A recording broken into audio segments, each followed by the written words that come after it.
Well, some of us regard it as a garage, or some would say it's a fuel station, and others would say it's a forecourt. But today we get to unpack what it is to sell at a typical fuel station, what that actually means, what it looks like, what you can expect as a FMCG entrepreneur building. And today I have such a privilege to welcome Muneeba, who's worked in retail for the past years, and she's got experience. She writes a lot as well around forecourts, and this is the best person to help us through navigate and understand what forecourts look like in South Africa and how they're evolving. Muneeba, thank you so much for joining me, and it's such a pleasure to have you. Thank you, Sipa. Thank you for inviting me. What is a forecourt? A forecourt is what we normally would say a petrol station. Yeah. Where we typically know to only go put petrol or fuel up our vehicles. But things have changed in the last, I'd say, 20 years. The petrol station has turned into a forecourt, more formalized, there to help customers around their convenience, make it easier for the customer. Yeah. And I think the whole thing is just to make it simpler, make your journey simpler on your way to work, on your way home, wherever you are in the course of the day or the evening. Forecourt trades 24/7, not only fuel, but now you can buy food as well. Oh my goodness. What was the cause that this changed? I think customers just became busier during the course of life. Yeah. And retail had to evolve with that customer and their way of thinking, their way of shopping, and the missions that they are on during the various times of the day, week, and holiday season. Sure. So if I'm busy as a customer, and let's say, for example, on a Saturday, I go out to do my grocery at a typical supermarket, and then during the week, I come out of the office at 6 p.m. and I just need to go home, grab something. I'm still the same person. Is the occasion different? Are they these forecourts, are they trying to cater for the occasion, or it's just a different type of person altogether? I don't think it's a different type of customer. As you say, customers are shopping supermarkets, hypermarkets. Yeah. And the convenience stores, or the forecourt stores, C-stores as we also know them, are there for C-stores, just convenience stores, shortened, because everything is about pace and it's faster. Okay. So I think the customers that go into a C-store, I'm going to say C-store, is on a mission, different kinds of missions during the course of the week, so yes, I think most customers would use it to top up. But also if you are on the road and you're looking for lunch options, because life is fast, there's an option for you there. Sure.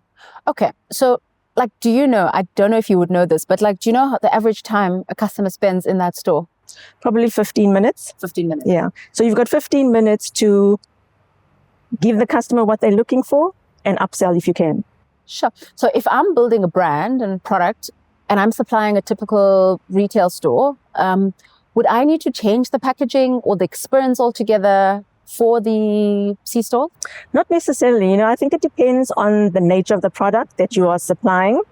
The majority of customers coming into a C-store would buy something for immediate consumption. Dashboard dining is a term that's been coined many years ago. We don't quite often use it here in this country, but it is something that customers generally eat in their car. So whether it be the typical garage pie or a chocolate or something that you're looking for, maybe something a little healthier, customers are now looking at salads and things like that. You can get that at a good convenience store. Sure. Okay, so it's not every product. So if I'm at home making, I don't know, I'm maybe doing strawberry jam, or I'm making different type of preserves, or maybe even a hand cream.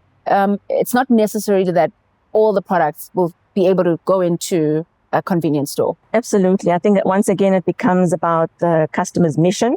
What are they coming for?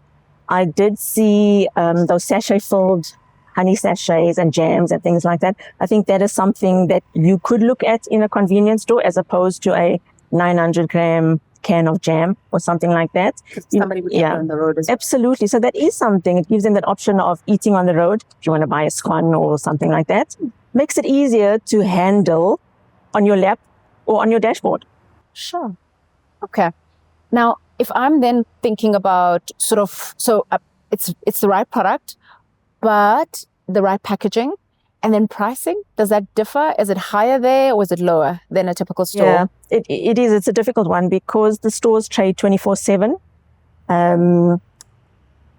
The labor structures are slightly different to the formal supermarkets and hypermarkets. So yes, the pricing structure is slightly higher to accommodate for those type of expenses.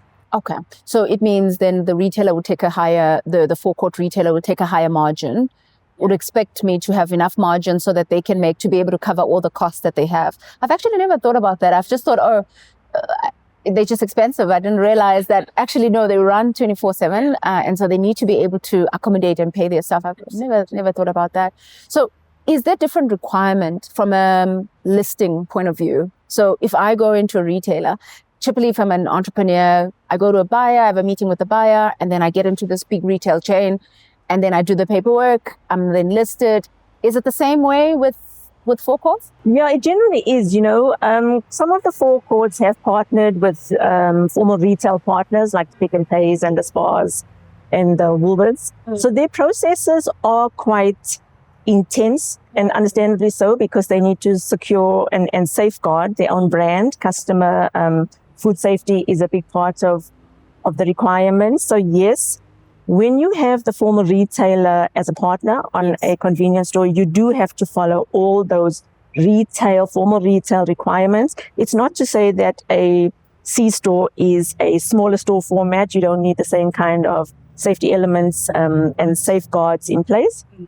So yes, absolutely. Even when you're going to independent forecourt owners, and you're dealing with them, they are still looking for some kind of safety element to safeguard their brand, because you're dealing with brands. Okay, so then, I'm hearing two things. I'm actually first I want to ask you this one thing. So if I say I'm supplying a Pick and Pay, because I know Pick and Pay, you go to a BP, you find a Pick and Pay. If I'm supplying a Pick and Pay, I have the option as a supplier for Pick and Pay to negotiate with the buyer to actually be included as a supplier for forecourts. That's one option. But do I then have the same option or maybe an option of just going directly to the fuel station itself and supplying them? It's generally easier if it's an unbranded C store.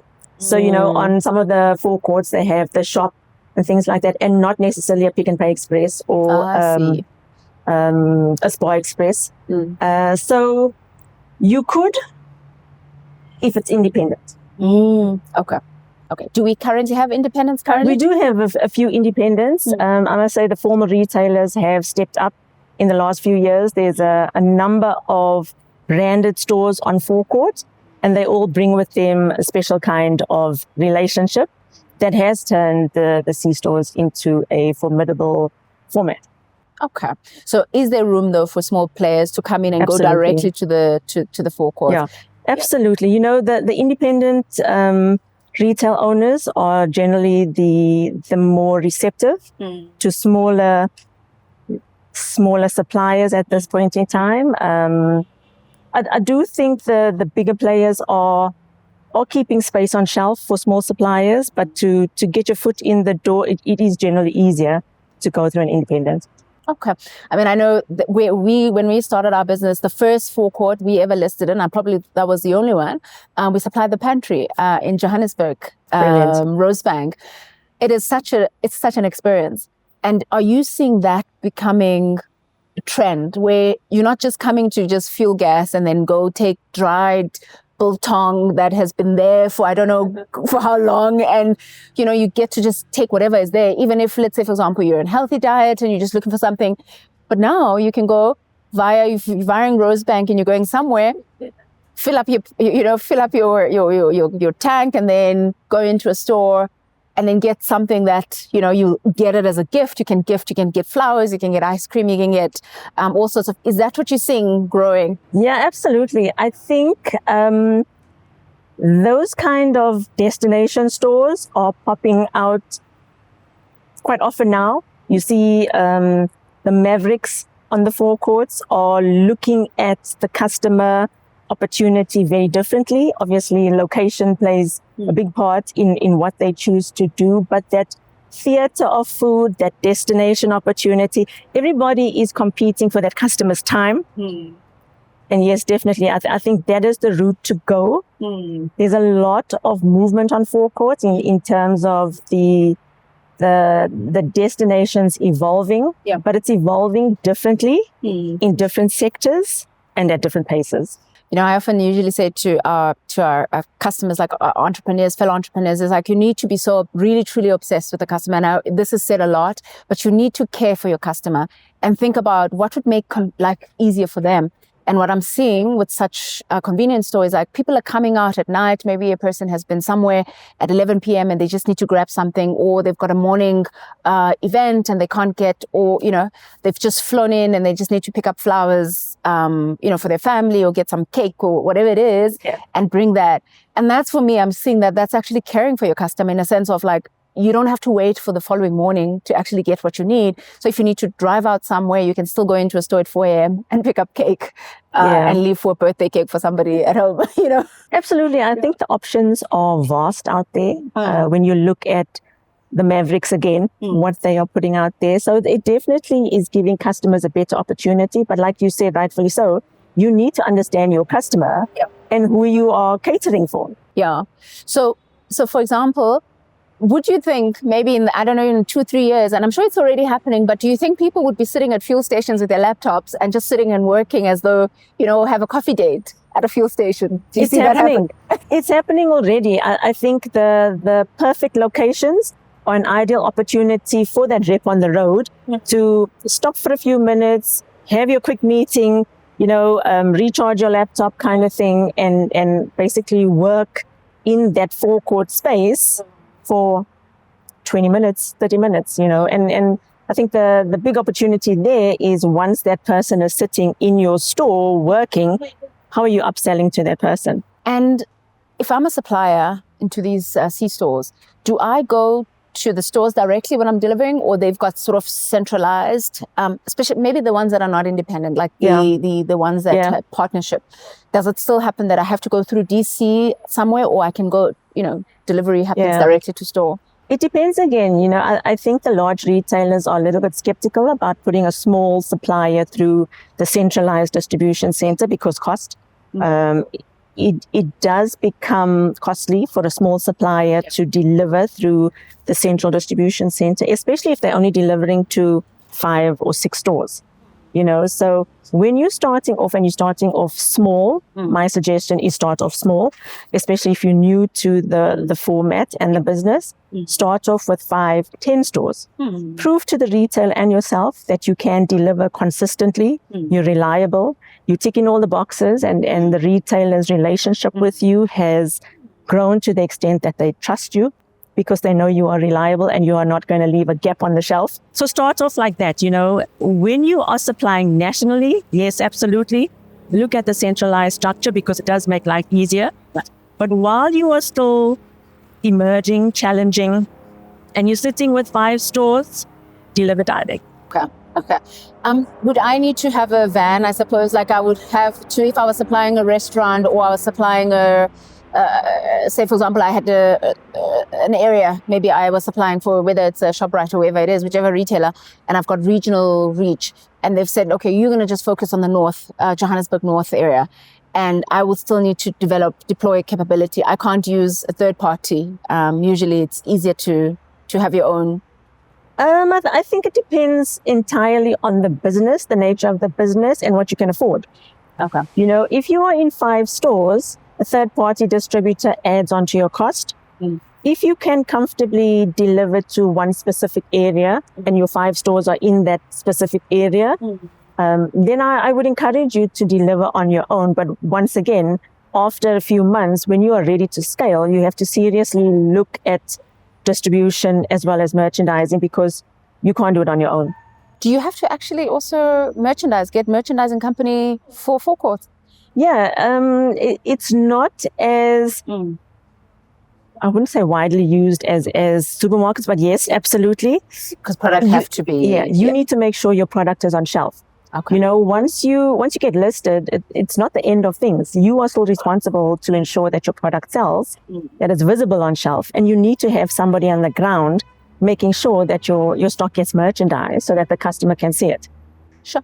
Would you think it's sustainable for an entrepreneur to just supply forecourts, or to always spread themselves across different channels? No, I definitely think there's an opportunity to just supply forecourts. I have worked with suppliers who just solely distribute or supply C-stores, forecourts. Yeah. So there is an opportunity, but once again, it comes back to your distribution.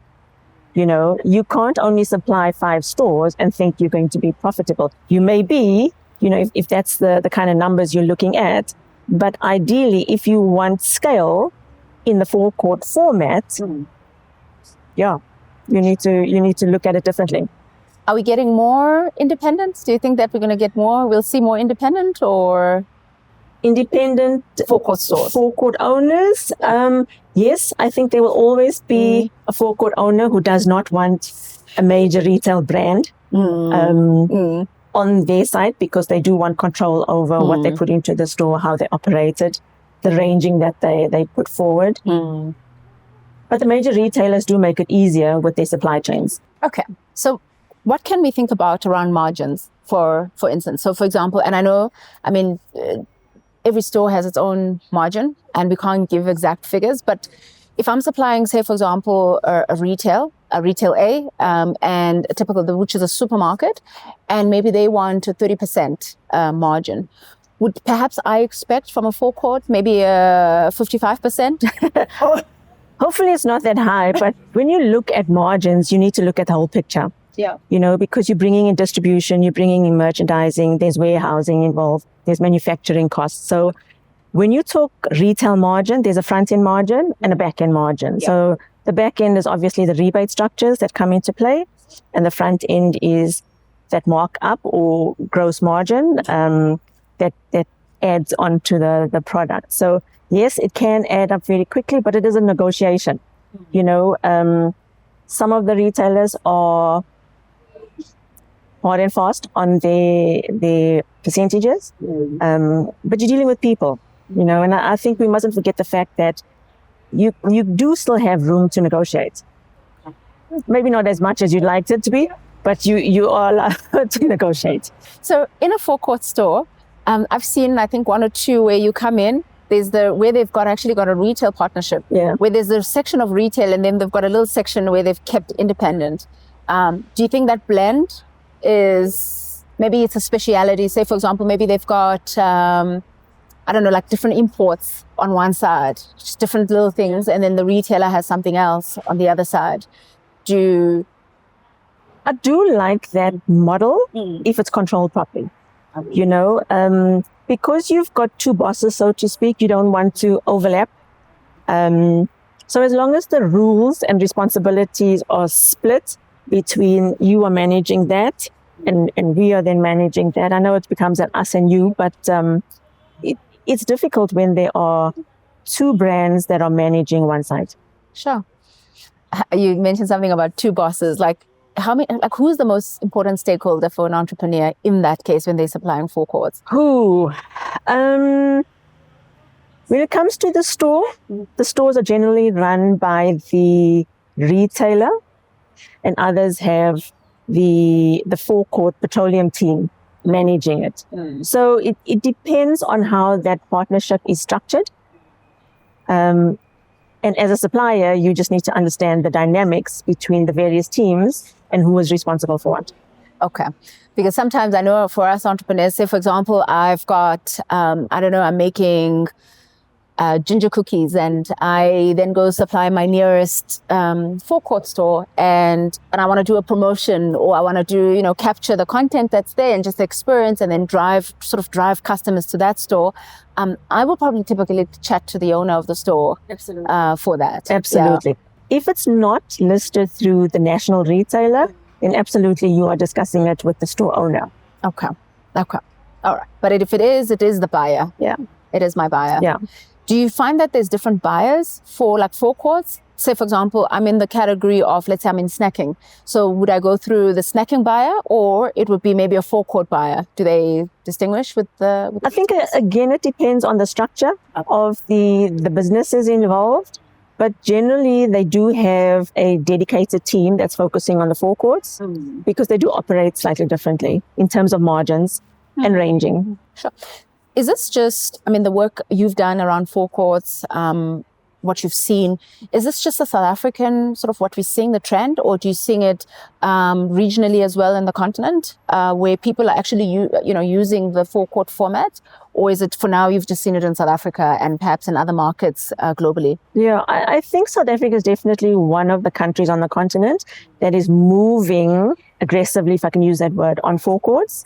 Some of the other countries are still a little bit behind in terms of food convenience. And the pace that we are moving at in terms of evolution of the forecourts. But I definitely think the other countries are catching up. We all watch one another and see what's working best on which parts of the continent. So we learn from one another,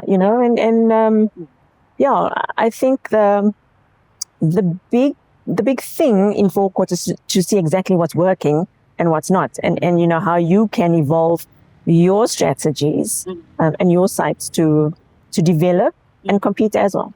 Sure.